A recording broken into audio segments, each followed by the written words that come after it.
Magandang gabi lahat. Good evening all. It's Motzie, back again for B-Sides, and I'm here with my lovely friend Edward.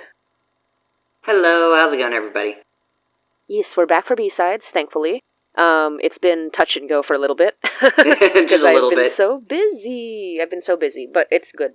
You have been crazy busy. Oh yeah.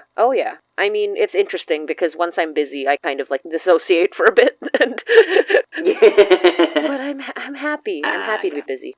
But yes, busy is good. Yes, it is. It is very much so. Lots of comic stuff. Mm-hmm. At my comics events, I talk about being a podcaster, and at my podcast events, I talk about being a comics creator, so it all works out. That's how it goes. Mm-hmm. Yes. So, today we will be talking about the last 3 episodes of Hainai, which I did need a little extra time for, because again, very busy. Mm-hmm. But I'm also going to be answering some B-side questions, which I'm happy to report there are quite a few, so we will go through them first, and then we'll go through the episode summaries and discussions. Awesome. Yeah. So, I will read the first question, and by the way, just a reminder for everybody who listens to these, you can send in questions about B-sides. It can be anything Hainai related, anything at all. It can be just, anything that's on your mind, or just like a silly question, a meme question you want to ask. Mm-hmm. It can be about like old episodes of Hainai, or just thoughts you have, or like possible future events of Hainai. Mm-hmm. It is totally free reign. But I also, encourage people to ask about the last 3 episodes because, every episode of B-Sides is going to focus on the 3 episodes. Mm-hmm. So feel free to ask anything at all on any of our socials whenever we make a call to answer B-Sides questions. And if you miss one, but you have a question that is still a general Hainai, you can ask it on the next episode. Exactly. It's totally fine. If you, for example, if you're doing a re-listen of the podcast episodes and you hear something and a question suddenly occurs to you, ask it. Mm-hmm. We will go through all of the old episodes to answer your questions. It's not just the new ones. We love answering questions no matter what the question is. It's perfectly fine if it's out of chronological order, I suppose.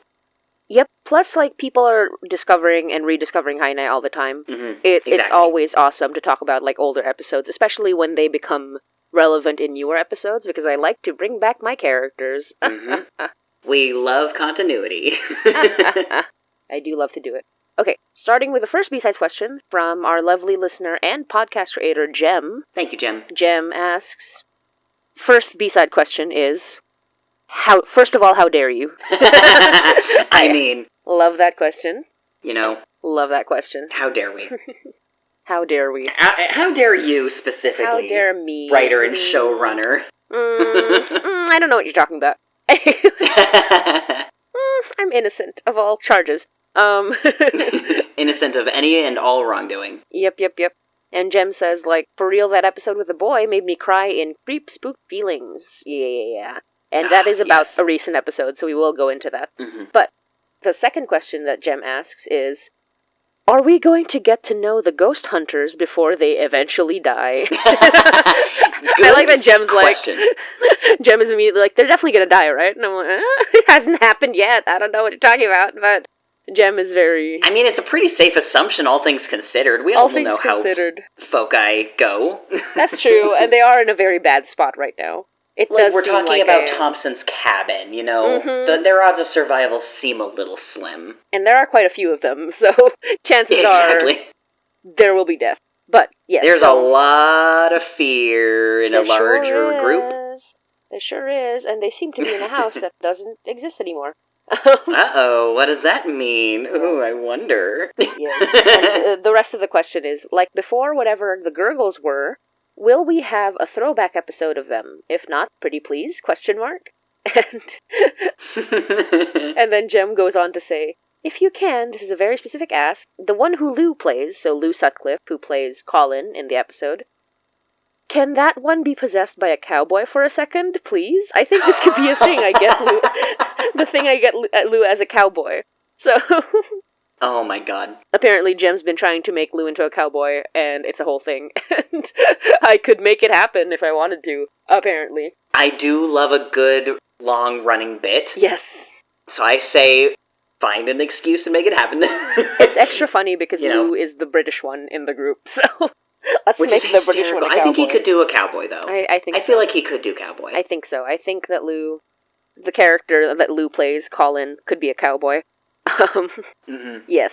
He absolutely could. At the very least, it could be like, hey, do your funny American accent for the YouTube audience. No, you know, like, true. our followers love it when you do the stupid YouTube, or the stupid American accent. Yeah, it's like they do a cowboy accent. That's so true, that's so true. Okay.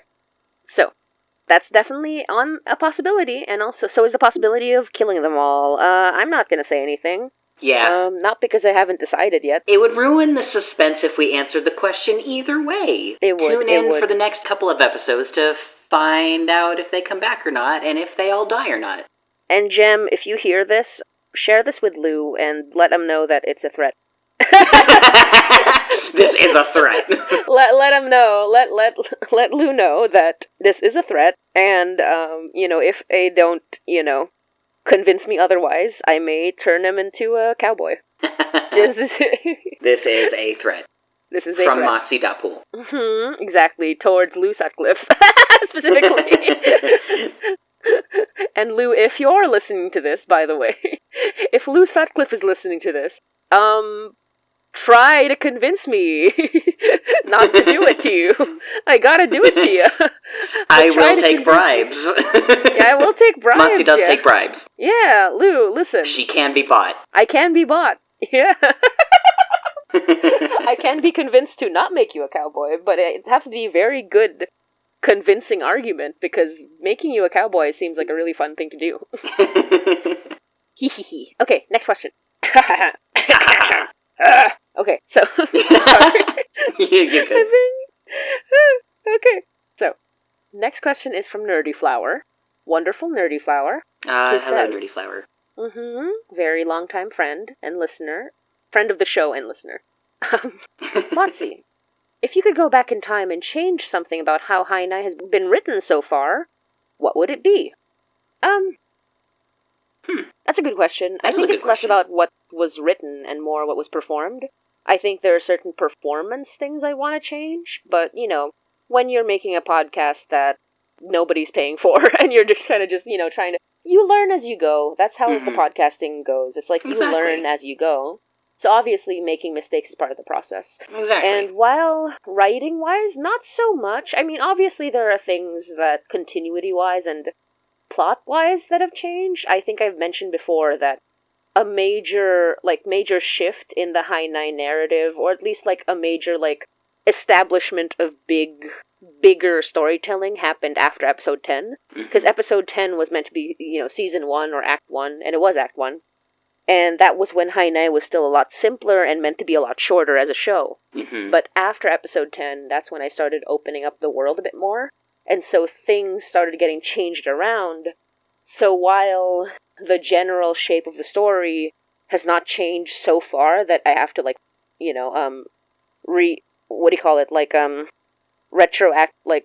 retcon? Oh gosh, I can't. Retcon, exactly. Yeah. Now I don't have to retcon anything necessarily, but certainly the way I was thinking of the story back then is different from the way I started thinking of the story after episode 10. So, if I was to rewrite season 1, I would rewrite it in a way where it matches with how I'm thinking about the story now, but I don't feel like I have to too strongly, because everything still fits. I still wanted everything to fit. But, performance-wise, I think I would not try to do a British accent. I would be willing to British pay... friends now. I would literally be willing to bet actual physical money that if you could go back and re-record the first season, it would be you getting an actual British person to voice the British characters. Yeah, because in 2020 I didn't have any British friends. Would you believe it? Now I have so many, but... You have so many. In the audio space. But back in 2020, I had no British friends, and so... So here's the thing. I technically had a British friend. You know who that British friend was? Do you know Edward? Probably. No,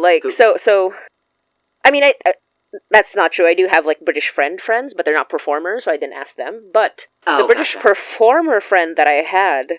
the British performer friend. Yes, who refused to do a British accent anyway, is actually... Yeah, because he's like, no, I don't think so. And I was like, I guess it doesn't fit either. Is... Leon, who voices Donner. It's so funny because he's so good at hiding the British accent that I forget that he has a British accent. I mean, technically speaking, like, he doesn't have to hide it because he's been in Canada for so long, but he grew up in London. He literally has, like, a London accent. He just only whips it out when he's in London among people, who he knows. But he doesn't put it on. Yeah, hiding was the wrong word, but... Yeah, no, for real. He doesn't put on the accent.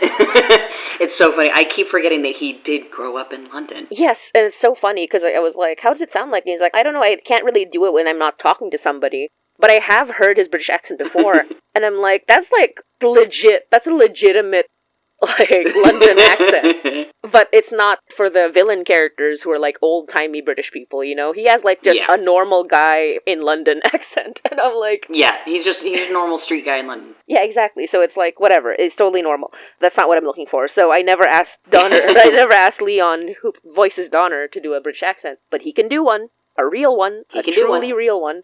Just not the kind for the villain characters, I'll say. Yeah, no, George Langford needed, like, posh... upper British class, old-timey style, old-timey, yeah, and that's something that you have to actually ask a voice actor for, I think. Yes, and I tried and I failed, but it's fine. It's fine. It worked out. I mean, considering the nature of George Langford, I feel like it worked out. It doesn't sound like you. It just sounds like a really weird, distorted ghost. Yes, which worked because he was the first of the elders that we ever met and interacted with. And he was supposed to be a soul torn into pieces, trapped in their own foci, and he was distorting space and time around him. It worked out. That's true. He is really unusual as a character, so it still works out. It wasn't too jarring, but certainly it was my last attempt at a British accent, and I never did it again. Never again, she says. An Irish accent, on the other hand. Anyway, so yes, now that I have British friends in the audio drama space and community, I would just ask them to do it. Yeah. I'd ask Lou, hey Lou, do you want to be a gay ghost? Hey Lou, can you help us out? No, yeah.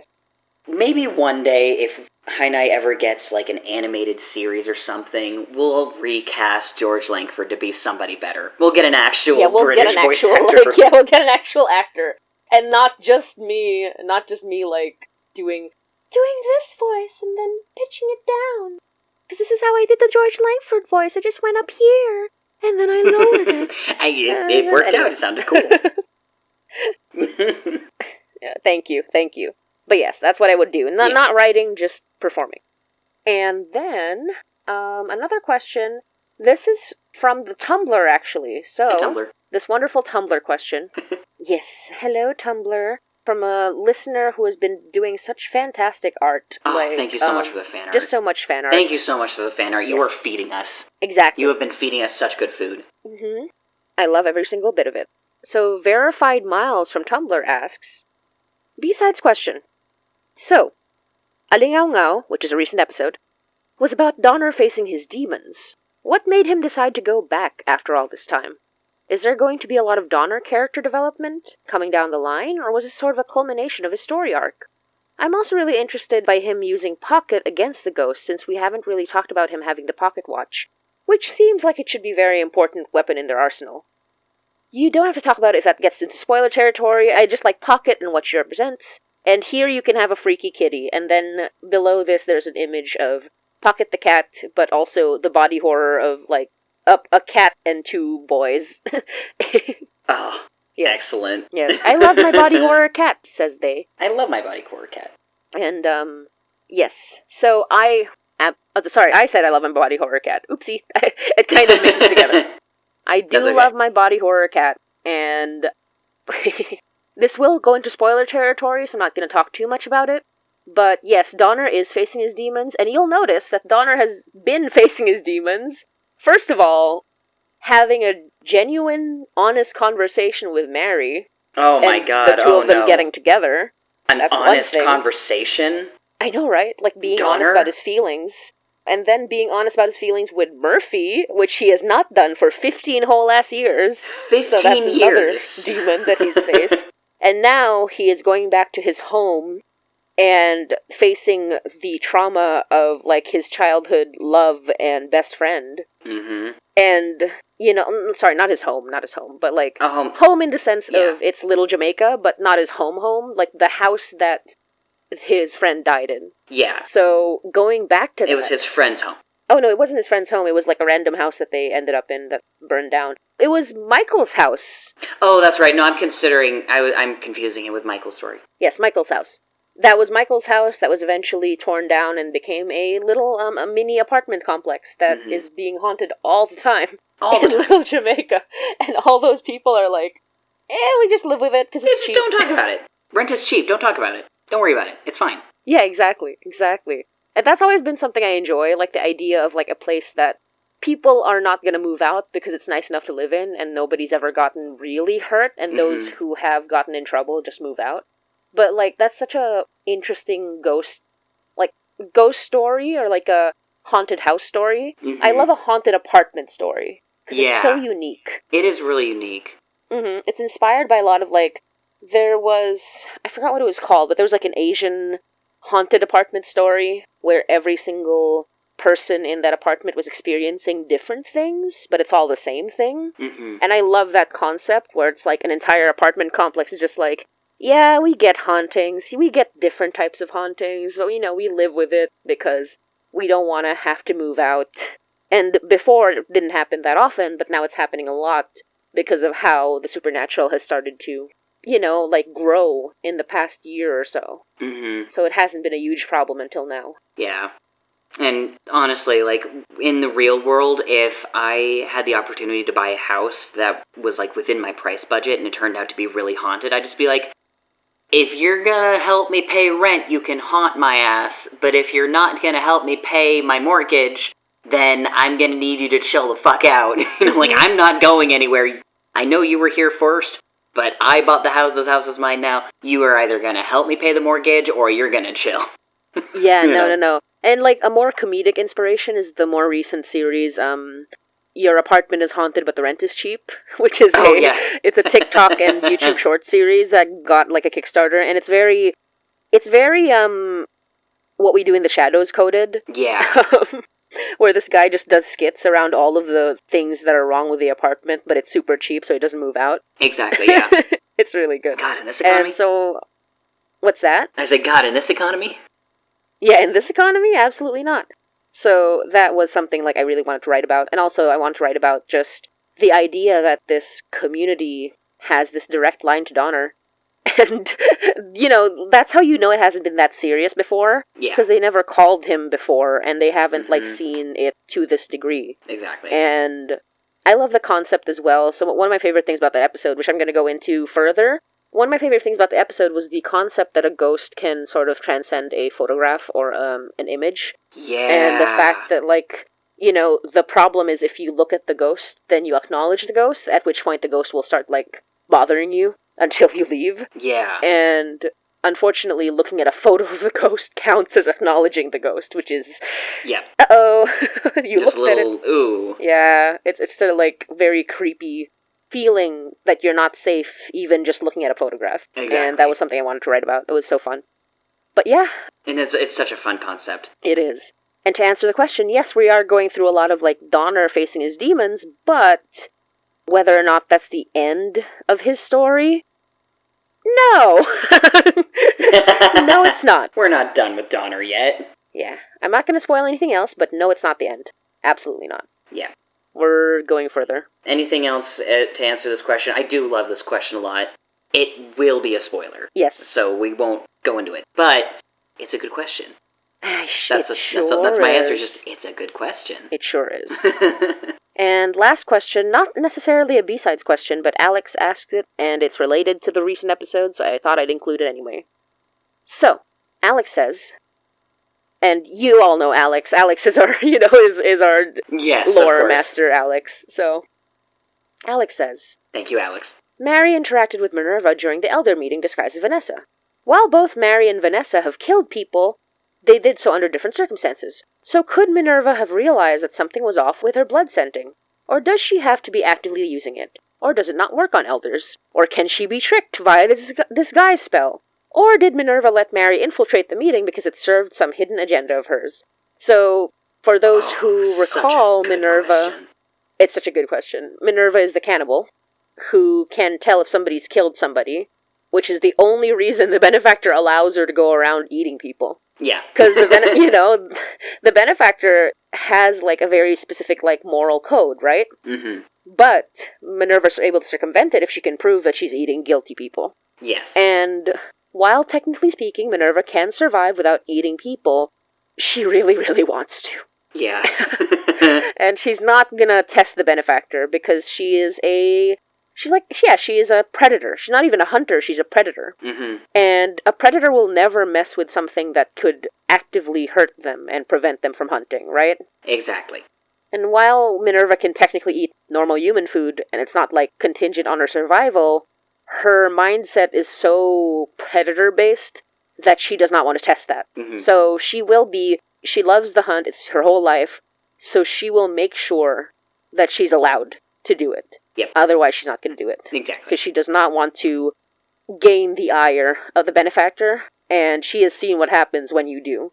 Yes. And she is also tasked with dealing with certain humans that the benefactor is like, the benefactor likes to mete out justice. Yeah. And for elders, he uses Salai. And for non-elders, he uses Minerva. And I'm sure she loves every single second of it. Every time the benefactor calls her on her phone, she's like, yes, my time has come. Yay! Exactly. She's done it a few times. And of course, because she knows the benefactor knows things that no one else is supposed to know about, she knows that he could probably tell if she was going against him in some way. Mm-hmm. So she's not going to do that. Yeah, so she just doesn't test her luck. Mm-hmm. Yes, she's very careful in that way. But yeah, so that is sorry, I forgot to mention. So the question that Alex asked was about whether or not Minerva could tell if Mary was there. Mm-hmm. And it's a good question. Basically answered this by saying, technically speaking, most of the elders have killed people, so Minerva likely wouldn't have needed to use it in their presence, like her spell. Mm-hmm. If she paid attention, she likely would have noticed the discrepancy in Mary's blood scent, but she didn't bother having it on around so many killers, because, like, listen, all the elders are sort of, like, inundated with death magic, with death aura. Yeah. And indirectly or directly, they are murderers. Exactly. Their foci kill people. Exactly. And so I have not, I've played with the idea that the aura of death coming off of elders can have a weird sort of interference with her spell, but I don't have her in a very near future episode. I'm still going to talk about her in the future, but not in, the next 5 episodes.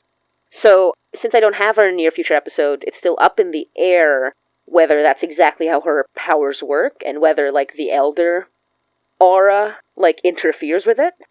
That's why she doesn't go after elders, right? So it's because they're all killers in some way, shape, or form. Mm-hmm. So there's no point. There's no point of her using that spell. Yeah. But Minerva's power also having a closer relationship to elder death magic than the rest is why I want to, sort of focus on her a bit more in the future. Mm-hmm. But not right now, unless people want me to, stretch out Act 3 for another, 20 episodes, which I've been doing. I'm sorry, but, I promise I'm getting to the end. Yeah, we need to end it. We need to move on. Yes. So Minerva's definitely going to appear in Act 4. Mm-hmm. That's for sure. And I'm going to talk more about how her powers work. But yeah, she's able to tell if somebody's killed someone. And that's always something, I find really interesting to discuss. Mm-hmm. Because it talks about, the miasma, Yeah. And the aura of death that surrounds elders. Super fun. Yes. Okay. So, now that I've talked about the questions, I've answered the questions, and now I will read out the summaries of each episode and discuss them. And yeah, that's the B-sides. Okay. So, episode 83 and 84 is Alingawngaw, or Echo, which, by the way, is a very fun Filipino word, Alingawngaw. Yeah, can you explain that word to me a little bit? Alingawngaw just means echo. I'm trying to remember if I don't really identify the base word necessarily. I do have to double check. But Alingawngaw also means rumor, which is interesting. Oh, that is interesting. Yes. And ngaw-ngaw, oh, there you go, that's the base, that's the word. Ngaw-ngaw means chatter or meaningless talk. Okay. And, yeah. And so, like, it's kind of like resounding is really what it, like, comes down to. It's resounding. Okay, that makes sense. So, Alingawngaw is echo or rumor, but ngao ngao is useless talk or chatter. So, it's just a matter of, like, repeating sounds. Mm-hmm. And it does sound like you're biting something, right? Like you're eating something. Ngao ngao, right? Yeah, and the sound itself kind of echoes, too. Yes. It's a repeating with the word. ow-ow. Yep. Yeah. So, yeah, like, it is a repeating sound, like, mostly. Mm-hmm. A reverberation. So, Alingawngaw is echo, and the reason I use echo for this episode and the episode after is because it's an echo of what happened to Donner and Carl. Yeah. And we find out in this episode that Carl, his last name is Morgan, so his name is Carl Morgan, and he was Donner's best friend who got devoured by a focus, which, you know, traumatized Donner for his entire life, if you remember from Mikey's Tale. Mm-hmm. And in Alingawngaw, episodes 83 and 84, I'm going to read the summaries, DJ and the Dark Caller Marin talks about an apartment building in Little Jamaica that's haunted by familiar ghosts. And then, in episode 84, the summary says, DJ and the Dark Caller Marin details her friend's experiences with a ghost boy standing on the ceiling, and a certain detective who knew that boy in childhood. So, both of these episodes, the voice actor for Marin is Alex Nursel, and for those of you who like Toronto horror, Alex Nursel is very famous for creating Parkdale Haunt and Woodbine, both of which are the premier Toronto horror podcasts. I say that as another Toronto horror podcast, but I swear, because Parkdale Haunt and Woodbine are both named after places in Toronto, Mm-hmm. and Oh, really? That's Alex cool. just doesn't... Yeah, it's great, and Alex does an amazing job, like, placing these in a very local setting, Oh, that's and, awesome. you know, she grew up in Toronto, and so she, like, understands the spaces a lot better. And I find it really cool, because I set a lot of Hainai in Toronto, and, I set Hainai in Toronto, and I set a lot of it specifically in places that I visited, Mm-hmm. but I live in downtown Toronto. So if we were going by the Parkdale Haunt and Woodbine naming conventions, I would name it something like, Cabbagetown. Or Cabbagetown is like the area where a lot of it happens, or the Ward, because I've mentioned the Ward, right? Like I mentioned Mm-hmm. that in the alternate universe of Hainai, Savard burned down the Ward, Yeah. right? So it could be Mhm. called the Ward. Yeah. Like it could, or St. John's Ward is specifically what it's called. St. John's Ward, yeah. Yeah, so, you know, Parkdale Haunt and Woodbine being places in Toronto, if Hainai had a different name, it would be something like St. John's Ward, or Cabbagetown, or, you know, things like that. Yeah. Uh, It sounds like Hainai fans, myself included, have some new podcasts to go check out. yes, absolutely. Parkdale Haunt and Woodbine, super cool. Alex is great, and Alex does a good job in these episodes as well, and has a very, very Toronto voice, you know, like has just the most Toronto person voice that I cannot even claim, but it's super cool to have Alex on, and I voiced a character in Woodbine, which is why I was like, hey Alex, can you do these episodes? And Alex was like, yes, absolutely I can. Hee So, Thank you. yes, thank you Alex. You killed it. Yes. And in both episodes, basically like this. So, by the way, I never mentioned this outright, but I think people got the gist, which is that, think about it this way. Alex is a really nice white woman. A nice young white woman who moves into a building full of, like, little Jamaicans. Like, so, like, it's almost implicitly a building full of, like, a black community. And so, Alex coming in, being like, hey, everyone, you know, like, hey, I'm new here, hi. And all of them being like, but then welcoming her in because she's so nice. And it's just, she's just like, I have cookies. I have cookies. Trying to make friends and everybody. It's very sweet. But yeah, like implicitly. It's very cute. Implicitly, it's like a black neighborhood. Mm-hmm. And she moves in sort of just on her own. And immediately, the big thing that she does is that she immediately listens to everyone there. She doesn't like you know, it's like she does all of the right things. Like, she basically does all of the right things you would do in a haunted house situation, in a horror movie situation. She listens to the people. Yeah, she wasn't the stereotypical white girl. She listened to what people told her to do. Or rather, to what not to do. Yeah, like, exactly. Like, she wasn't the horror movie protagonist who just is like, that's dumb, I'm not gonna do that, and then gets haunted, like, until she dies. No, she listened to the people around her, And she respected what they, like, she didn't think they were all stupid and crazy. She was just like, yeah, that sounds about right. I'm gonna, and she did end up, the only time she actually does something quote-unquote stupid, and even then not that stupid, is when she's worried that her neighbor, her old man neighbor, might get hurt. And she's just a sweet person, and she's like, I don't want Mr. L to, I need to help Mr. L. And so she finally caves to her friends, who are also a little bit dumb, but again, they've survived it, but still, it's like her friends are like, get the footage. And Alex is like... Yeah, those are the guys who are the horror movie fans who are like, no, we'll definitely survive the ghost. We've watched horror movies. We know to be careful. Yes, exactly. They're all horror movie fans, but Marin was smart enough to be like, no, I won't do that. Because all the people who have lived here for that long are super serious about it, and I'm not stupid enough to ignore their warnings. Exactly. Yeah, but as soon as, they had to figure something out, she was like, okay, my friends, you can come over and take footage, because I'm not going to look at shit. And that was the fun part, where the friend is like, the friend gets haunted, but thankfully the friend does not live there. And so the friend, yeah, so she can just leave. She can just leave. And that friend was like, fuck. The friend did abandon her, but to be fair, getting out was the smartest thing to do. For sure. She's like, just leaves Marin asleep in her bed. And she's just like, Marin can handle herself. Yes, exactly. But, it's all it all comes together in Marin, not stupidly, because why would she think this, but looking at the photograph and realizing that the ghost can see her through the photograph, which is... Yeah. It's just bad. That's the spookiest part for me. Uh-huh. It wasn't her fault. She wouldn't have known. Yeah. But now we have that sort of instance of just, you're not safe. Even if you think you're safe, you're not safe. Even if you think you're safe, you're not. Exactly. But then it all culminates in, again, this being a black neighborhood. It turns out that older gentleman is like, yeah, we have an open line to this one guy who handles homicides and also supernatural shit, and we're gonna ask him. And he's actually the guy who was involved in this, haunting in the first place.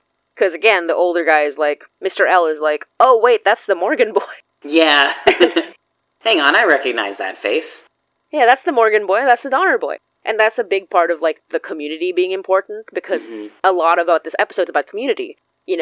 Marin was welcomed to the community because she was respectful, she was kind, she was very open, and she listened to them, Yeah. And that's why she's part of this community. And at the end, when they all have, a picnic and enjoy their happy ending, they do it as a community in that apartment building. Mm-hmm. And the entire point of this episode is sort of the interesting aspect of what would happen if you mixed a haunted apartment narrative with a community narrative, and then just have, still have horrors, but at the same time, have that horror be mitigated by the fact that everyone's talking to each other, Yeah, everyone's exactly. helping each other, everyone's, protecting each other. So, I found that to be a really fun writing exercise, and just, because again, Hainai is a place for me to get creative with my horror, and even if it means delaying a big cliffhanger from 2 episodes ago, where I exploded Mary, seemingly, ? Oops. I wanted to do it. I mean, it was important to the plot in the end, because you find out that it's actually about Donner's, plot, but still. Yeah. But yeah, no, the dream Marin has is basically just, yeah, she saw it, she can't, figure, it's, well, not necessarily that she saw it. She did see it on a psychic level. Her dream allowed her to see it because the veil was thin when Pocket was interacting with the ghost, and it was just crazy stuff was happening, and her seeing it as a dream is a good way for her to stay sane. Yeah. And an interesting aspect that I think people might have noticed is that at the very beginning, Marin talks about being part of a group chat, kind of, about supernatural things. And for things that'll come back later, yeah. Yeah. Mm-hmm. It's about community, isn't it? These episodes are about community. Exactly. I wonder how that'll come back. I don't know. I guess we'll just have to find out. Guess we will. But yeah, that was a fun pair of episodes, and I love doing the pair episodes because I used to write 40-minute Hainai episodes, and now that I'm releasing them in 20-minute chunks, dividing them into 2 and releasing them weekly is super fun. And I want to do it more because I feel like the 40-minute chunk is kind of where my sweet spot is in terms of storytelling. Mm-hmm. And dividing them can really help a lot. But yeah, and now we go on to episode 85. So, episode 85. Mangangaso, or hunter. Fun fact, so mangangaso, actually I can break that word down. So aso means dog. And mangangaso is very literally speaking, is someone who dogs, or someone with dogs, using dogs, related to dogs. Huh. But it sort of gives you the idea that dogs were used for hunting. Oh, that makes sense. So mangangaso is a hunter, which is an interesting bit of etymology for you. That's really cool. But yeah, mangangaso means hunter, and that is what this episode's about, kind of. So, the summary for this episode is, the YouTubers prepare to shoot a video in a basement that shouldn't exist. The second half of the summary is, Vernon Greenwood hunts down the Elder's greatest enemy. So, we've talked about this episode quite a lot, and I think you had some fun thoughts about it. So, what do you remember about Vernon Greenwood? What are your thoughts about Vernon Greenwood? It's funny because my opinions of him are, the bar is set in hell, right? In terms of elders, the only person I think that is worse than Vernon Greenwood is Thompson. Thompson. Yeah, no, I know why you said Thomas, though. I know why you said Thomas. I know why you said Thomas. It's not because he's, as bad as Clarence Thompson, right? He's not, a serial killer torturing people in his basement. He's just an arrogant rich guy. Yes. But the way his ego expresses itself is so grating against my nerves specifically. He's the kind of rich person that I'm just fuck rich people. Yeah. He's that kind of guy where I'm just you are the inspiration for piñatas, right? You are such a jackass really that you are literally the inspiration for a piñata. That's a good way to put it. And I think it's way subtler in the episode, but I think if you really dig deep into my tone as I was writing the Greenwood third-person limited view of Greenwood's thoughts, and the way I performed Other Mary, I think you can tell that the entire thing is kind of laughing at Greenwood a little bit, just slightly. Oh yeah, totally making fun of him. It's Greenwood's meant to be a little bit of a joke in this episode. Even though, everything is very, serious and, super, seemingly dignified when describing him and how he's thinking, because this is from his perspective, right?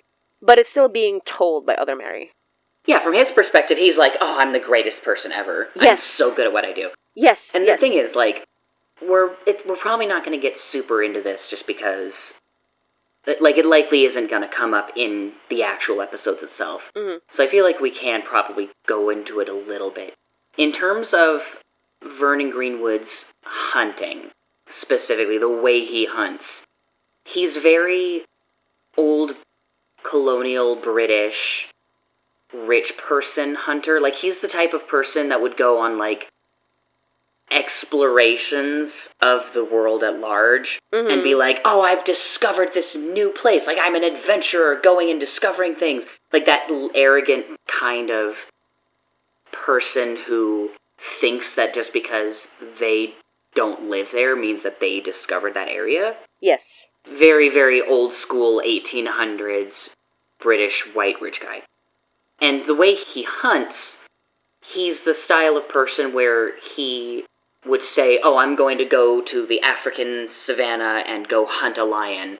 And so the people who work for him go, okay, well now we have to set up the trip, we have to set up the locals to get the hunt together, we have to make sure that the hunt is set up in a way that it'll be a success without him actually dying.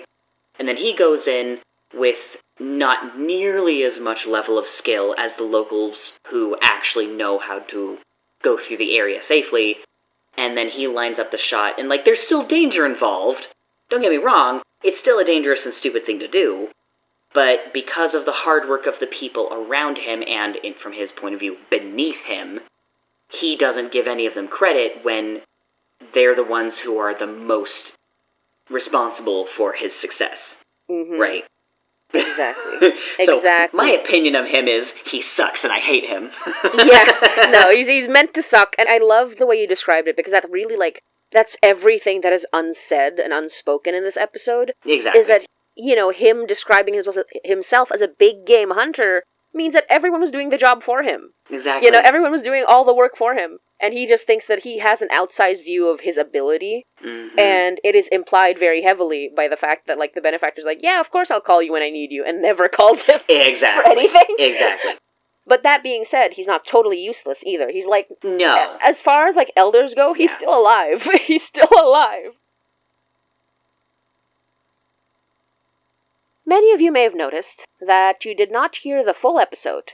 And the full episode is almost 50 minutes long, but I still wanted to share most of the episode with you guys, because I love, doing this B-sides for you guys, but at the same time, I do need to keep Hainai more sustainable, which is why I put certain parts of certain episodes behind a paywall.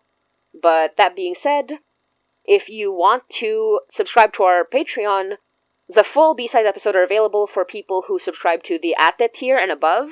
That is the $10 tier and above.